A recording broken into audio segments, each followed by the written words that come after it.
Hello everyone, आज date है 8 मार्च 2022 और द हिंदू न्यूज एनालिसिस में आपका स्वागत है। इस वीडियो में हम द हिंदू की इंपॉर्टेंट न्यूज़ को एग्जाम के पॉइंट ऑफ व्यू से डिस्कस करेंगे। नीचे डिस्क्रिप्शन बॉक्स में Telegram channel Volcano IAS academy का लिंक दिया हुआ है। आप Telegram channel Volcano IAS academy के साथ में जुड़ सकते हैं। वहाँ पर हर exam mains UPSC, state PSC and other exams के पॉइंट ऑफ व्यू से काफ़ी इंपॉर्टेंट इन्फॉर्मेशन आप सभी के साथ में शेयर की जाती है। तो चलो स्टार्ट करते हैं। वीडियो को स्टार्ट करेंगे एक जियोग्राफिकल मैप क्वेश्चन के साथ में। और आज आपका क्वेश्चन ये है कि लेक सुपीरियर को आपको मैप में व्यू करना है। फिर इससे रिलेटेड हर इंपॉर्टेंट फैक्ट्स को एंड इन्फॉर्मेशन को कमेंट बॉक्स में टाइप करना है। कल हमने आपसे क्वेश्चन पूछा था भीमा रिवर को लेकर के। तो भीमा रिवर को अगर हम देखें तो हमारे साउथ इंडिया और वेस्टर्न इंडिया की एक इंपॉर्टेंट मेजर रिवर के रूप में भीमा रिवर फ्लो होती है। ये महाराष्ट्र, कर्नाटक और तेलंगाना स्टेट से फ्लो होती है। लास्ट में कृष्णा रिवर में अपने वाटर को डिस्चार्ज करती है। पंढरपुर एरिया के पास में इस भीमा रिवर की जो शेप है वो मून की तरह दिखाई देती है, इसलिए इसको चंद्रभागा रिवर के नेम से भी जानते हैं। द हिंदू के फ्रंट पेज पर important news West Bengal assembly को लेकर के है। कल 7 मार्च था और 7 मार्च से वहाँ का जो बजट सेशन है वो स्टार्ट हो चुका है। सबसे बड़ा इशू ये देखने को मिला कि वहाँ के जो गवर्नर है उनको, आप सभी को पता है, हम बार बार देख रहे हैं कि हर स्टेट में प्रेजेंट टाइम में बजट सेशन कंप्लीट किया जा रहा है। तो बजट सेशन जो है किसी भी सेशन का, किसी भी ईयर का जो फर्स्ट सेशन होता है या फिर जनरल इलेक्शन के बाद में, लेजिस्लेटिव असेंबली के जनरल इलेक्शन के बाद में जो पहला सेशन होता है उसको हमारे जो गवर्नर है स्टेट में वो उसको एड्रेस करते हैं। लेकिन वेस्ट बंगाल में क्या हुआ कि जैसे ही बजट सेशन को स्पीच देने आई, एड्रेस करने आई गवर्नर, वहाँ के गवर्नर जो हैं, तो जो अपोजिशन पार्टी जो हैं उन्होंने यहाँ पर विरोध करना, अपोज करना स्टार्ट कर दिया। उन्होंने बोला कि अभी जो स्वीक पोल्स हुए हैं उनमें कुछ इरेगुलरिटीज़ देखने को मिली है। इसको लेकर के वहाँ के जो गवर्नर है वो बिना एड्रेस किए हुए ही जा रहे थे। लेकिन वहाँ की जो गवर्नमेंट है, मीन्स टीएमसी जो पार्टी है, उसके जो मेंबर्स हैं उन्होंने अर्ज किया कि प्लीज़ आप एड्रेस कीजिए, आपकी जो एक प्रोसीजर है उसको आप कंप्लीट कीजिए। लेकिन जो गवर्नर है उन्होंने कंप्लीट एड्रेस नहीं किया। जो उसकी स्टार्टिंग लाइन है स्पीच की और जो लास्ट लाइन है उसी को वहाँ पर करके स्पीच एड्रेस करके और फिर उन्होंने कंक्लूजन किया। तो अभी प्रेजेंट टाइम में एक गवर्नर की रिलेक्टेड गवर्नमेंट के बीच में जो टसल है, कहीं तो गवर्नर खुद स्पीच नहीं दे रहे हैं, और अगर हम यहाँ की बात करें तो तेलंगाना में जो गवर्नमेंट है वो चाहती है कि क्यों स्पीच दिलवाना है, बिना स्पीच दिलवाए भी तो बजट सेशन हो सकता है ना। लास्ट जो मानसून सेशन हुआ था तब से हम रेगुलर कर सकते हैं उसको, तो बजट जो स्पीच है वो दिलवाने की ज़रूरत ही नहीं है। तो अलग अलग स्टेट में अलग अलग यहाँ पर प्रॉब्लम चल रही है गवर्नर पोस्ट को लेकर के। ओके, नेक्स्ट इंपॉर्टेंट आर्टिकल यहाँ पर अभी कुछ टाइम से लास्ट 1 मंथ से अगर हम देखें तो हमारे इंडिया में 5 स्टेट्स में, जिसमें उत्तर प्रदेश में 403 सीट के लिए, उत्तराखंड में 70 सीट्स, पंजाब में 117 सीट, मणिपुर में 60 सीट और गोवा में 40 सीट्स। वहाँ की लेजिस्लेटिव असेंबली के इलेक्शन चल रहे थे। बहुत सारे फेजेज में इनको कंप्लीट करवाया गया है। कल लास्ट फेज था। यूपी में 7th फेजेज में ये इलेक्शन कंप्लीट हुए और 10 मार्च को इसका रिजल्ट आएगा। तो यहाँ पर एग्जिट पोल शो कर रखा है कि मतलब रिजल्ट आने से पहले एक तरीके से अनुमान लगाना, जो भी बेसिक नॉलेज है उसके बेसिस पर कि किस पार्टी को कितनी मेजॉरिटी में सीट्स मिल सकती हैं। तो यहाँ पर अगर हम बात करें, वैसे तो देखो सब कुछ क्लियर तभी होगा जब रिजल्ट आएगा। तो यहाँ पर कुछ एरियाज़ में जो डेमोक्रेसी में पार्टिसिपेशन लोगों का ज़्यादा दिखा, कुछ जगह पर कम दिखा। अगर हम ओवरऑल व्यू करें तो एक तरीके से एक मीडिएशन वाला जो रोल है, एक बैलेंस वाला जो रोल है, बैलेंस वाला जो सिस्टम में जितनी ज़रूरत है उतनी यहाँ पर लोगों का पार्टिसिपेशन देखने को मिला है। ओके, लास्ट राउंड का यहाँ पर बता रखा है कि 57% ही लगभग यहाँ पर वोटिंग हुई कुछ एरियाज़ में। नेक्स्ट इंपॉर्टेंट आर्टिकल है यहाँ पर देखिए, रशिया यूक्रेन वॉर को लेकर के और हमारे इंडियन गवर्नमेंट ऑपरेशन गंगा के थ्रू वहाँ के जो भी हमारे इंडियन सिटीजन हैं और स्टूडेंट्स हैं मेजरली वहाँ पर मेडिकल की स्टडीज़ के लिए ऑपरेशन गंगा के थ्रू उनको इवैक्यूएशन प्रोसीजर कंप्लीट किया जा रहा है, उसी के बारे में यहाँ पर शो कर रखा है। हमारे प्राइम मिनिस्टर ने फिर से रशिया के प्रेसिडेंट और यूक्रेन के प्रेसिडेंट के साथ में डिस्कशन किया कि आप हमारा जो इवैक्यूएशन प्रोसीजर है उसको कंप्लीट करवाने के लिए एक सेफ प्रोसीजर कंप्लीट करवाइए, सेफ जोन हमें प्रोवाइड करवाइए, ताकि सुमी खार्किव, ऐसे कुछ रीजन है जहाँ पर अभी भी बहुत सारी संख्या में हमारे इंडियन स्टूडेंट्स वहाँ पर ट्रैप हैं, तो उनको निकालने में हम हेल्प कर सकें। यहाँ पर रशिया यूक्रेन वॉर की वजह से जो रुपीज़ की जो कंपैरिजन करें अगर डॉलर से, तो उसकी संख्या में, रुपीज़ की संख्या में काफ़ी ज़्यादा स्लो डाउन यहाँ पर डॉलर की संख्या में, डॉलर की कंपैरिजन में रुपीज़ में काफ़ी ज़्यादा यहाँ पर सिंक देखने को मिला है। और ऑयल प्राइजेज जो है उनमें काफ़ी ज़्यादा हाइक देखने को मिला है। इस तरीके के जो डाटा है, इस तरीके के जो भी इंपॉर्टेंट फैक्ट्स हैं उनको हम पहले ही डिस्कस कर चुके हैं, क्योंकि आप सभी को पता है कि रशिया जो है वो एक लार्जेस्ट ऑयल प्रोड्यूसर के रूप में आता है। इसके अलावा और भी अदर प्रोडक्ट्स हैं। ऑयल प्राइजेज सिर्फ ये नहीं है कि पेट्रोल डीजल वाले, अगर हम एडिबल ऑयल की बात करें तो सनफ्लावर ऑयल यूक्रेन से बहुत ज़्यादा प्रोड्यूस्ड होता है, तो इसकी इंडिया काफ़ी ज़्यादा डिपेंडेंट भी करता है उसके ऊपर। ओके, तो पाम ऑयल के ऊपर हम, हमारा जो मलेशिया इधर इन कंट्रीज़ के ऊपर डिपेंड करते हैं, लेकिन वहाँ पर कुछ जियोग्राफिकल चेंजेस देखने की वजह से वहाँ से अवेलेबिलिटी कम हो रही है, तो सनफ्लावर पर ऑयल पर इंडिया की काफ़ी ज़्यादा डिपेंडेंसी है। तो वहाँ पर भी अगर वॉर जैसे सिचुएशन रेगुलर चलती रही तो इन सारे प्रोडक्ट्स के ऊपर इनके जो प्राइजेस है वो काफ़ी हाइक में जाएंगी। ओके, नेक्स्ट इम्पोर्टेंट आर्टिकल है, यहाँ पर एक स्टूडेंट है जिनका नाम है, यह देखिए 23 ईयर ओल्ड एक स्टूडेंट जिन्होंने स्मृति सिन्हा उनकी मदर के नेम है, और वो चाहते थे कि उनके जो भी डॉक्यूमेंट्स हैं, जहाँ पर भी वो मतलब उनका पैन कार्ड है या आधार कार्ड है, वहाँ पर अगर गार्जियन का नेम आए तो उनकी मदर का नेम आए, क्योंकि उनकी मदर जो है वो सिंगल मदर है और उन्होंने उनको प्रोटेक्शन दिया है, उन्होंने उनकी स्टडीज़ कंप्लीट करवाई है। उनका ये मानना है कि मेरे फादर का जब मेरी लाइफ में कोई इन्वॉल्वमेंट नहीं है तो मेरे जो भी डॉक्यूमेंट्स हैं उनमें लीगल गार्जियन के रूप में एक वीमेन को एक्सेप्ट करने में इतना हमारा जो डिपार्टमेंटल जो प्रोसीजर है वो इतना स्लो क्यों है। हालांकि उन्होंने कंप्लीट किया है अपने सारे डॉक्यूमेंट्स के ऊपर अपनी मम्मी का जो मदर है उनके नेम को, और इस चीज़ को लेकर के एक प्रोसीजर होना चाहिए कि लीगल गार्जियन के रूप में अगर चाहे, मतलब एक चिल्ड्रन की एक उसको एक राइट होना चाहिए कि वो चाहे जिसको अपना गार्जियन जो है उसके नेम अपने डॉक्यूमेंट्स में अवेल करवा सकता है। नेक्स्ट इम्पोर्टेंट आर्टिकल है एडिटोरियल पेज पर। यहाँ पर जो फर्स्ट आर्टिकल है, आज आप सभी को पता है 8 मार्च है, और 8 मार्च को क्या होता है आप कमेंट बॉक्स में बताओगे।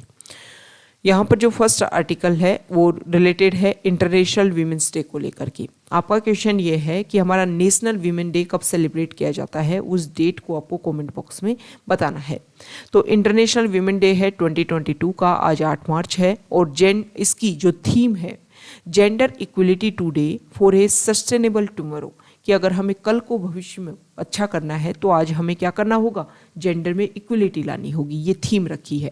देखो जो जो इम्पोर्टेंट डेज होते हैं उनकी इम्पोर्टेंट जो थीम होती है वो आपको ध्यान में होना चाहिए। बहुत सारे एग्जाम में डायरेक्टली कि 2022 की इंटरनेशनल वीमेन डे की थीम क्या थी, तो इस तरीके से जो क्वेश्चन है वो डायरेक्टली कई एग्जाम्स में पूछ लिए जाते हैं। यहाँ पर ये जो आर्टिकल है इसमें देखो ये बताया गया है कि अगर हम जेंडर इक्वलिटी की इंडिया में बात करें तो इंडिया में जो फीमेल इनफॉर्मल वर्कफोर्स है वहाँ पर अगर हमें अभी भी देखें तो काफ़ी ज़्यादा गैप देखने को मिलता है, काफ़ी ज़्यादा प्रॉब्लम देखने को मिलती है।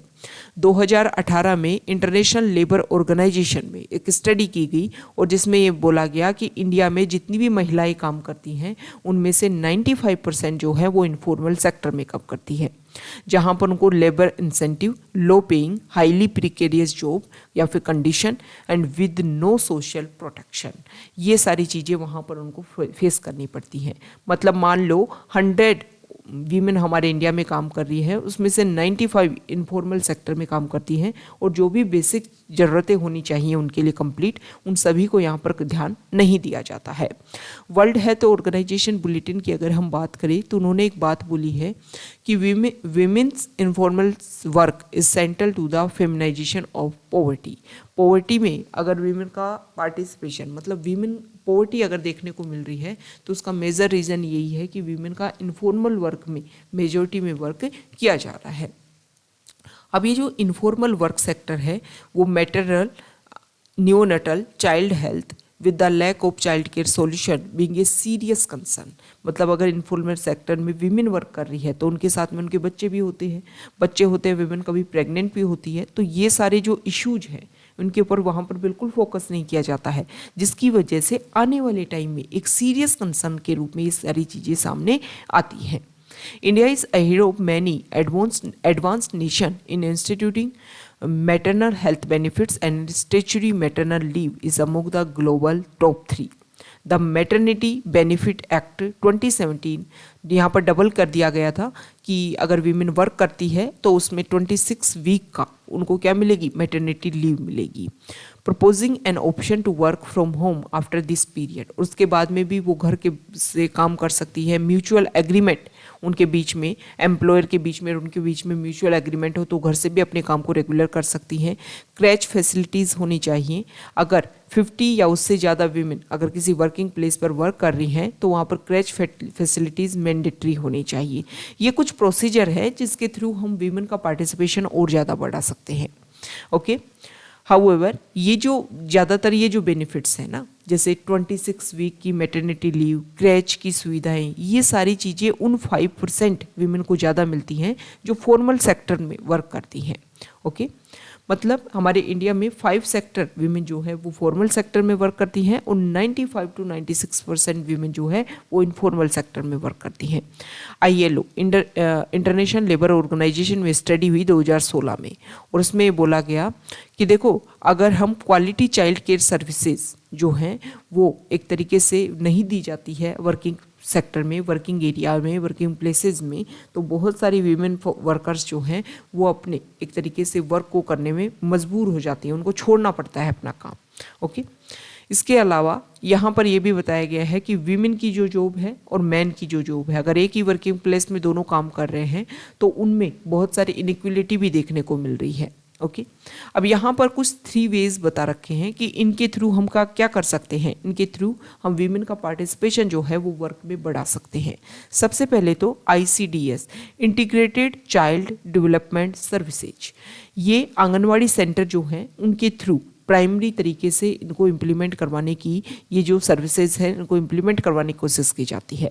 ICDS सर्विसेज वो है जिसमें मैटरनल और चाइल्ड न्यूट्रिशन सिक्योरिटी को प्रोवाइड करने का काम किया जाता है, क्लीन एंड सेफ एनवायरनमेंट देने की कोशिश की जाती है, अर्ली चाइल्डहुड एजुकेशन वहाँ पर होती है और इसके अलावा जो वीमेन है वो दोबारा से अपने बच्चे के जन्म के बाद में दोबारा से अपने वर्किंग प्लेस पर एंटर कर सकती है। लेकिन यहाँ पर कुछ प्रॉब्लम है। आंगनवाड़ी सेंटर में ये सारी सुविधाएं तो दी जाती हैं लेकिन आंगनवाड़ी सेंटर में जो वर्कर्स है वो तो पहले से ही ओवरलोडेड है। इसके अलावा ये बोला गया है कि देखो उनका टाइम पीरियड जो होता है ना आंगनवाड़ी सेंटर बहुत कम होता है। वो आते हैं, उनको कुछ न्यूट्रिशन फूड देते हैं और फिर उनको वापस भेज देते हैं उन बच्चों को। तो फिर वीमेन वर्किंग पे कैसे जा पाएगी जब पहले से ही जो बच्चा है वो घर पे अवेलेबल है और आंगनवाड़ी सेंटर में वो जा रहा है, लेकिन वहाँ पर जो बेसिक वर्क होना चाहिए, जैसे ये बोलते हैं कि आंगनवाड़ी सेंटर जो है वो एक तरीके से प्री प्राइमरी एजुकेशन के रूप में वर्क करते हैं। और अभी जो हमारी न्यू एजुकेशन पॉलिसी है उसके अंडर तो वहाँ के जो लोकल पर्सन है वही आंगनवाड़ी सेंटर में जो लेडीज़ है रहती हैं, तो लोकल लैंग्वेज में जो स्टडीज़ हैं उनको कंप्लीट करवाया जा सकता है अगर इन आंगनवाड़ी सेंटर के वर्कर्स को कुछ बेसिक स्किल प्रोवाइड करवाई जाए तो। लेकिन इसके लिए हमें उनका क्या है time period, anganwadi centre workers का जो टाइम पीरियड है वो इंक्रीज़ करना होगा, डेली जो उनका वर्किंग टाइम में इंक्रीज़ करना होगा, तभी जाकर के जो वीमेन है वो अपने वर्किंग प्लेस में एंटर कर पाएंगी, क्योंकि बच्चे अगर यहाँ पर रहेंगे तो आंगनवाड़ी सेंटर में। लेकिन मेन रीज़न क्या है कि पहले से ही जो आंगनवाड़ी सेंटर वर्कर्स हैं वो पहले से ही ओवरबर्डन्ड है और अंडर पेड है, पैसा कम दिया जाता है, काम ज़्यादा करवाया जाता है। तो ये प्रॉब्लम तो पहले ही है। हम काफ़ी लंबे टाइम से देख रहे हैं कि दिल्ली यूटी में जो आंगनवाड़ी वर्कर्स हैं वो काफ़ी लंबे टाइम से प्रोटेस्ट कर रही हैं कि उनका जो भी पेमेंट है वो इंक्रीज़ होना चाहिए। तो ये सॉल्यूशन है, आंगनवाड़ी सेंटर्स को अच्छे से अगर हम डेवलप करें तो काफ़ी अच्छा वर्क हो सकता है, लेकिन इसके लिए जो बेसिक प्रॉब्लम है उसको हमें सॉल्व करना होगा। दूसरी क्या है कि जो क्रैच स्कीम है उसको हम रिवाइटलाइज कर सकते हैं।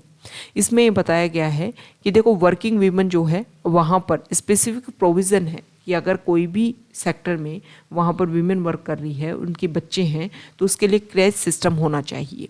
लेकिन यहाँ पर ये बताया गया है कि जैसे अगर हम ये जो इंफ्रास्ट्रक्चर, जैसे कोई बिल्डिंग का कंस्ट्रक्शन वर्क चल रहा है, वहाँ पर बहुत सारी वीमेन जो हैं वो एज ए लेबर वर्क करती रहती हैं, लेकिन वहाँ पर क्रैच की अवेलेबिलिटी नहीं होती है। ओके, तो इसके लिए यहाँ पर कुछ अल्टरनेट की बात की गई है कि जैसे आजीविका ब्यूरो अहमदाबाद में मोबाइल क्रैचेज जो हैं वो दिल्ली में, इस तरीके की कुछ क्रैचेज हैं जहाँ पर कंस्ट्रक्शन साइट के आसपास इस तरीके की क्रैचेज बनाने की कोशिश की जा रही है ताकि और यहाँ पर जो भी सेस कंडक्ट होता है, जो सेस जो है कलेक्ट किया जाता है, उसी के थ्रू इन सारे क्रेच सिस्टम को बनाया जा रहा है। इसके अलावा सेल्फ एम्प्लॉयड वीमेन एसोसिएशन सेवा संगिनी जो है वो कुछ इंडियन सिटीज़ में इस तरीके का जो क्रेच मॉडल है वो प्रोवाइड करने की कोशिश की जा रही है। तो ये अच्छा इनिशिएटिव है। अगर इसको बेसिक लेवल पर हर जगह हम इम्प्लीमेंट करें तो बहुत सारे वीमेन का पार्टिसिपेशन जो है वो रेगुलर इंक्रीज होता जाएगा। अब यहाँ पर कुछ बेनिफिट्स की भी बात की जा रही है कि चाइल्ड बर्थ और चाइल्ड केयर के टाइम में बहुत ही स्ट्रेसफुल टाइम होता है। वीमेन जो वर्किंग होती हैं उनको अपनी जॉब कुछ टाइम के लिए छोड़नी पड़ती है, तो उस टाइम चाइल्ड केयर और चाइल्ड बर्थ के टाइम जो भी गवर्नमेंट हमें इनिशिएटिव देती है वो इंक्रीज़ होने चाहिए। जैसे कि अगर हम मैटरनिटी बेनिफिट्स उन्हीं वीमेन को इसमें सिक्योरिटी मिलती है, उन्हीं वीमेन को ये सारी सुविधाएं मिल पाती हैं जो नेशनल फूड सिक्योरिटी एक्ट 2013 के तहत रजिस्टर्ड है। ओके, इसके अलावा 6000 जो रुपीज़ है उसमें कैश ट्रांसफ़र किया जाता है। प्रधानमंत्री मातृ वंदना योजना जो है इसमें फर्स्ट बर्थ के लिए 5000 रुपये दिए जाते हैं। तो यहाँ पर कंपैरिजन किया गया है स्टेट से, जैसे कि तमिलनाडु में doctor Muthu Lakshmi maternity benefit scheme है, राजस्थान में Indira Gandhi maternity nutrition scheme है, उड़ीसा में ममता स्कीम है, गुजरात में कस्तूरबा पोषण सहाय योजना है, छत्तीसगढ़ में यहाँ पर कौशल्या मैटरनिटी स्कीम है, जो एक तरीके से जो गवर्नमेंट सेंट्रल गवर्नमेंट जो मनी दे रही है और यहाँ पर जो वीमेन को जो मनी मिल रहा है उसमें जो गैप है, मतलब मनी ज़्यादा मिलना चाहिए, सीधी सी बात ये है, वो यहाँ पर उस गैप को फिल करने की कोशिश कर रही है। तमिलनाडु जो है वो 18,000 रुपये कैश में और 2 लाइव बर्थ्स के लिए ये जो मनी है वो उनको दिया जाता है। Right to food that universal and unconditional maternity entitlements of at least 6 months of the minimum wages for pregnant women and lactating mothers भी इम्प्लीमेंटेड। क्या होना चाहिए? सिर्फ आप मनी दे रहे हो, इसके साथ में न्यूट्रिशन फूड जो है वो भी अवेलेबिलिटी गवर्नमेंट कोशिश करे तो न्यूट्रिशन की बहुत सारी जो प्रॉब्लम है उसको हम सॉल्व कर सकते हैं। ओके, तो यहाँ पर ये कुछ बेसिक चेंजेस करने की बात की जा रही है कि हम international national women day celebrate करते हैं। अगर इस तरीके की कुछ बेसिक चीज़ें हम चेंज करें तो इस तरीके के जो भी इश्यूज हैं उनको हम सॉल्व कर सकते हैं। नेक्स्ट आर्टिकल है पेज नंबर 7 पर, एडिटोरियल पेज पर ही है। यहाँ पर भी जो शो कर रखा है कि वीमेन का वर्कफोर्स में हम कैसे पार्टिसिपेशन इंक्रीज कर सकते हैं। यहाँ पर ये बताया गया है कि देखो कोविड के बाद में बहुत सारी अगर हम देखें तो हेल्थ सेक्टर में बहुत सारे वीमेन का पार्टिसिपेशन बहुत ज़्यादा इंक्रीज़ होना चाहिए यहाँ पर। तो ये प्लेटफॉर्म काफ़ी अच्छा है और ये काफ़ी ज़्यादा इम्पोर्टेंस भी रहेगा, हमारी जो इकोनॉमी है उसको बूस्टअप भी मिलेगा। लेकिन जो बेसिक प्रॉब्लम्स अभी हमने डिस्कस की उसी को लेकर के यहाँ पर कुछ बेसिक प्रॉब्लम्स बताई गई हैं, उन सभी के ऊपर फोकस करना होगा, तभी जाकर के पार्टिसिपेशन जो है वीमेन का इंक्रीज़ होगा। यहाँ पर कुछ डाटा दे रखे हैं वो आपके लिए इम्पोर्टेंट है कि अगर वीमेन का पार्टिसिपेशन हम देखें तो 2005 में 32% वर्किंग प्लेस पर वीमेन का पार्टिसिपेशन था और 2019 में 21%, मतलब यहाँ पर ड्रॉपिंग देखने को मिला है। तो ये इंपॉर्टेंट फैक्ट है। इसके अलावा India's female labour force participation rate is the lowest among the BRICS countries में इंडिया का सबसे लोएस्ट पार्टिसिपेशन है। और अगर हमारे नेबर कंट्रीज़ जैसे कि साउथ एशिया के कंट्रीज़ है, श्रीलंका, बांग्लादेश, इनसे भी अगर हम कंपेरिजन करें तो इनसे भी लोएस्ट वीमेन का पार्टिसिपेशन है। अगर हमें फीमेल लेबर फोर्स को इंक्रीज़ करना है, अगर हमें अपनी इकोनॉमिक ग्रोथ को इंक्रीज़ करना है तो वीमेन का जो भी हमें पार्टिसिपेशन है इंक्रीज़ करना होगा, तभी जाकर के हम हमारे जो SDG गोल्स हैं उनको अचीव कर पाएंगे। पूरे वर्ल्ड में सबसे यंगेस्ट पॉपुलेशन इंडिया में है। 2020 में इंडिया की मीडियन एज जो है वो 29 ईयर्स थी। वीमेन और गर्ल जो हैं वो डेमोग्राफिक डिविडेंड में उनका एक सिग्निफिकेंट पार्ट है। अगर वो काम नहीं करती हैं और ज़्यादातर अपना जो वर्क है वो एक इनेबिलिटी उनकी शो की जा रही है, तो ये चीज़ें जो हैं वो हाउस होल्ड और मैक्रो लेवल पर सोशल फैक्टर्स जो है, इकोनॉमिक और social factors as both the household and macro level, ये कुछ चीज़ें हैं जिसके बेसिस पर जो एम्प्लॉयमेंट रेट है उनकी काफ़ी ज़्यादा डिक्रीज़ हुई है। तो हमें क्या करना है, जैसे कि चाइना, सिंगापुर, ताइवान और साउथ कोरिया ऐसे कुछ एग्जाम्पल्स हैं जहाँ पर डेमोग्राफिक डिविडेंड जो है वो can be reaped to achieve fast paced economic growth. मतलब यहाँ पर जो कंट्रीज़ हैं उनमें जो भी इनके डेमोग्राफिक डिविडेंड जो है उसको पार्टिसिपेशन करने के लिए ये कोशिश जो की जा रही है कि इकोनॉमिक ग्रोथ को किस तरीके से हम अचीव कर सके, इसी तरीके का प्रोसीजर इंडिया में भी किया जा सकता है। ओके, तो ये कुछ फैक्ट्स है, ये आपके लिए इम्पोर्टेंट हो जाते हैं। नेक्स्ट इम्पोर्टेंट आर्टिकल है पेज नंबर 8 पर, यहाँ देखिए, एक सेकेंड। यहाँ पर वही रशिया यूक्रेन में किस तरीके से हमारे जो इंडियन स्टूडेंट्स हैं उनको हमने यहाँ निकालने की कोशिश की गई है उसके बारे में यहाँ पर बताया गया है। हमारे जो प्राइम मिनिस्टर हैं उन्होंने कल जन औषधि दिवस था और उस टाइम इंटरेक्शन किया, स्पीच दिया हमारे इंडिया को। उस टाइम उन्होंने ये बोला कि देखो ये जो जन औषधि दिवस है इसमें हम मेडिकल सुविधाएं जो हैं वो प्रोवाइड करने की कोशिश करते हैं। वो लोग जो बिल्कुल मीडियम कैटेगरी से आते हैं या लोअर कैटेगरी से आते हैं जिनको इकोनॉमिक कंडीशन सही नहीं है, वो यहाँ से मेडिसिन ले सकते हैं और उनको काफ़ी ज़्यादा इससे बेनिफिट मिल रहा है। इसके अलावा गवर्नमेंट ने ये भी अनाउंसमेंट किया है कि जितनी भी प्राइवेट मेडिकल कॉलेजेस हैं उनकी 50% सीट्स पर जो एडमिशन होगा वो गवर्नमेंट मेडिकल कॉलेज की फ़ीस जितनी है उतनी ही फीस उनकी रहेगी। ये चीज़ें जो हैं वो हमारी सोसाइटी की जो मीडियम फैमिली है या फिर लोअर इकोनॉमिक फैमिली आती हैं उनको काफ़ी ज़्यादा इसमें बेनिफिट देखने को मिलेगा। नेक्स्ट इम्पोर्टेंट आर्टिकल यहाँ पर पेज नंबर 10 पर, यहाँ पर जो फर्स्ट आर्टिकल है, एक सेकेंड, देखो यहाँ पर इस आर्टिकल में ये बताया गया है कि 4 लाख लड़कियां उनको वापस स्कूल लाने की तैयारी की जा रही है। 11 से 14 साल की उनका एज ग्रुप है। इसमें ये बताया गया है कि देखो पहले जो गर्ल्स का पार्टिसिपेशन था कोविड से पहले वो काफ़ी ज़्यादा अच्छा था, लेकिन कोविड के बाद में जो गर्ल्स का पार्टिसिपेशन है वो काफ़ी ज़्यादा डिक्रीज़ हुआ है। 2018-19 में 11.88 लाख गर्ल्स जो हैं वो 11 से 14 साल की जो एड्सोलेंट गर्ल्स आंगनवाड़ीज़ में मतलब उनका रजिस्ट्रेशन था और एक तरीके से एजुकेशन में उनका पार्टिसिपेशन था, लेकिन 2021 में इन गर्ल्स का पार्टिसिपेशन काफ़ी कम हुआ है और 5.03 यहाँ पर इनका पार्टिसिपेशन देखने को मिला है। तो न्यू सक्षम आंगनवाड़ी जो हैं वो इसीलिए फोकस की जा रही हैं कि 14 से 18 साल की जो गर्ल्स हैं उनके ऊपर फोकस किया जाए, क्योंकि इनका एक तरीके से जो पार्टिसिपेशन था वो हटा है। उसका मेन कारण क्या है कि एक तो या तो उन्होंने एजुकेशन छोड़ दी या फिर मैरिज जैसे कुछ इशू भी देखने को मिल रहे हैं। तो इनको दोबारा से एजुकेशन में हम इनका पार्टिसिपेशन करेंगे, इनको जो बेसिक अवेयरनेस है वो प्रोवाइड करेंगे, जो भी बेटर अवेयरनेस है गवर्नमेंट प्रोग्राम्स की उनके बेसिस पर जो गर्ल्स है उनकी सेफ्टी को इंश्योर करने की कोशिश की जाएगी ताकि दोबारा से वो एजुकेशन की तरफ आगे बढ़ सके। यहाँ पर हमारी जो लेबर मिनिस्ट्री है उन्होंने लॉन्च किया है कि कोई भी पर्सन जो है, जैसे कि आपके घर में कोई वर्कर है या कोई भी आपके गार्डनर है, उनके लिए आप एक दिन की एक अपनी जो पेंशन है उसको डोनेट कर सकते हो। गवर्नमेंट ने क्या किया था कि 2019 में एक पेंशन स्कीम लॉन्च की थी अनऑर्गेनाइज सेक्टर वर्कर्स के लिए। 18 से 40 साल का कोई पर्सन है और अगर वो 15,000 महीने से कम कमाता है तो वो इसके लिए अपने आप को एनरोल कर सकता था इस स्कीम के लिए, पेंशन स्कीम के लिए। और इसमें प्रीमियम अमाउंट जो है वो 55 से 200 रुपये महीने का आता है और ये जो है आपकी एज के अकॉर्डिंग इसके ऊपर डिपेंड करता है। और फिर गवर्नमेंट इसमें कुछ अपना जो इंक्लूजन है वो देती है और इसके बाद में 60 एज जब आप कवर कर लेते हो तो 3,000 मतलब 3,000 रुपये पर मंथ आपको पेंशन के रूप में फिर उसके बाद में दिए जाएंगे।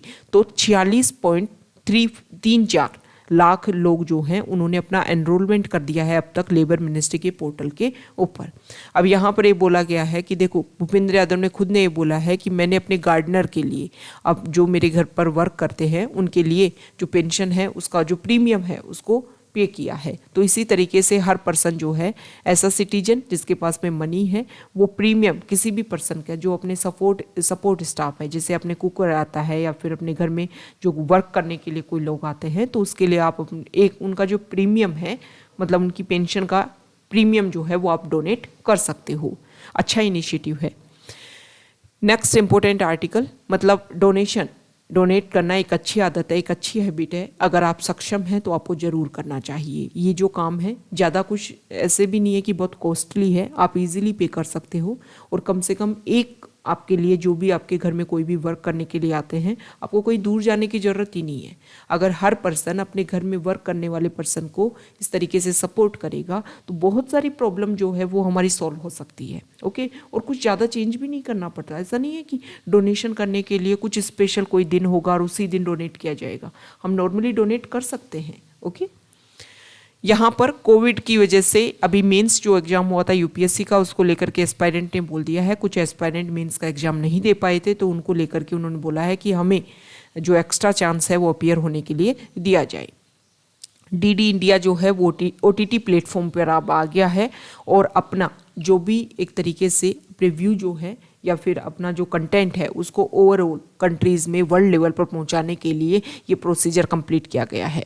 ओटीटी प्लेटफॉर्म क्या होता है भाई? ओटीटी प्लेटफॉर्म ये होता है कि जहां पर आप नेट के थ्रू, यहाँ देखिए, OTT platform are such platform on which with the help of internet we can watch video and audio content on our laptop, mobile और स्मार्ट टीवी। ओके, सबसे पहले अमेरिका में फेमस था और प्रेजेंट टाइम में आप देख रहे हो कि इंडिया में कोविड के टाइम में बहुत ज़्यादा फेमस हुआ है। नेटफ्लिक्स, अमेजोन, ये सारी, Amazon prime video, Hotstar. Okay, तो इनको OTT प्लेटफॉर्म बोलते हैं। और OTT प्लेटफॉर्म को रेगुलेट करने के last year social media, OTT platforms, intermediaries, इन सभी को रेगुलेट करने के लिए एक्ट भी आया था कि आपके ऊपर जो भी हम मतलब OTT प्लेटफॉर्म पे जो भी कंटेंट प्रोवाइड करवाया जाता है उसको रेगुलेट करने की जिम्मेदारी आप लोगों की रहेगी। नेक्स्ट इंपॉर्टेंट आर्टिकल है, यहाँ पर आप सभी को पता है कि नेशनल डिफेंस एकेडमी में गर्ल्स का जो पार्टिसिपेशन है वो इंक्रीज स्टार्ट कर दिया गया है। तो वहाँ पर जो भी centre 6 time on NDA induction, centre ने सुप्रीम कोर्ट को ये बोला है कि हम women cadets national defence academy में जो उनका इंडक्शन है उससे पहले कुछ मेजर चेंजेस हम करने की कोशिश कर रहे हैं। तो 3 मंथ्स का हमें एक टाइम दिया जाए ताकि एक्स एनडीए वीमेन कैडेट्स जो है इंडियन आर्म्ड फोर्सेज की, उनका डिप्लॉयमेंट, उनका इंडक्शन जो है वो यहाँ पर किया जा सके। नेक्स्ट इंपॉर्टेंट आर्टिकल देखो, कोविड के टाइम में गवर्नमेंट ने ये बोला था, सुप्रीम कोर्ट ने भी ये बोला कि भाई जिनकी भी डेथ हुई है उनको 50,000 रुपीज़ जो है उनकी फैमिली को सपोर्ट के लिए दिए जाए। अब बहुत सारे ऐसे फेक डेथ सर्टिफिकेट देखने को मिल रहे हैं उन 50,000 के लिए। तो इसके लिए सुप्रीम कोर्ट ने बोला है कि ये जो ओवर फेक डेथ रिकॉर्ड जो हैं ये काफ़ी कंसर्न प्रॉब्लम है और इसके लिए फोकस करने की ज़रूरत है। Court ask union government and state for suggestion on measures to tackle the issue. इस इशू को हम कैसे टैकल कर सकते हैं, इसके लिए सेंट्रल गवर्नमेंट और स्टेट गवर्नमेंट से उन्होंने क्वेश्चनिंग की है। नेक्स्ट इंपॉर्टेंट आर्टिकल है फॉरेन पेज पर। यहाँ पर जो ज़्यादातर आर्टिकल्स हैं वो तो डिस्कस किए गए हैं रशिया यूक्रेन वॉर को लेकर के, लेकिन चाइना का यहाँ पर एक इम्पोर्टेंट स्टेटमेंट है। चाइना ने ये बोला है, बिकॉज थोड़ा नेट का इशू है, हम यहाँ डिस्कस कर लेते हैं। न्यूज़पेपर आपके साथ में अपलोड कर दिया गया है तो वहाँ पर आप क्या कर सकते हो, उसको रीड कर सकते हो। चाइना ने अभी क्वेड ग्रुप की वर्चुअल मीटिंग हुई तो उस मीटिंग के लिए चाइना ने अपनी तरफ से स्टेटमेंट दिया है कि यूएस जो है वो क्वेड ग्रुप को यूज़ कर रहा है और उसको इंडो पैसिफिक नाटो ऑर्गेनाइजेशन के रूप में डेवलप कर रहा है, जिसको लेकर के चाइना को रेगुलर इशू है। क्योंकि अगर हम इनडायरेक्टली देखें तो चाइना को काउंटर करने के लिए नाटो ऑर्गेनाइजेशन मेजरली फोकस करके वर्क करने की कोशिश कर रहा है। ओके, तो यहाँ पर चाइना ने बोला है कि जिस तरीके से नाटो ऑर्गेनाइजेशन की वजह से प्रेजेंट टाइम में रशिया और यूक्रेन में वॉर जैसी सिचुएशन देखने को मिल रही है, सेम इसी तरीके से आने वाले टाइम में इंडो पैसिफिक रीजन में भी इस तरीके के इश्यूज देखने को मिल सकते हैं। ओके, तो ये आज का हमारा द हिंदू का डिस्कशन था। अगर आप यहाँ तक आए हैं, वीडियो आपको अच्छा लगा है तो प्लीज़ वीडियो को लाइक कर दीजिए, शेयर कर दीजिए और चैनल को सब्सक्राइब कर दीजिए। Okay, thank you.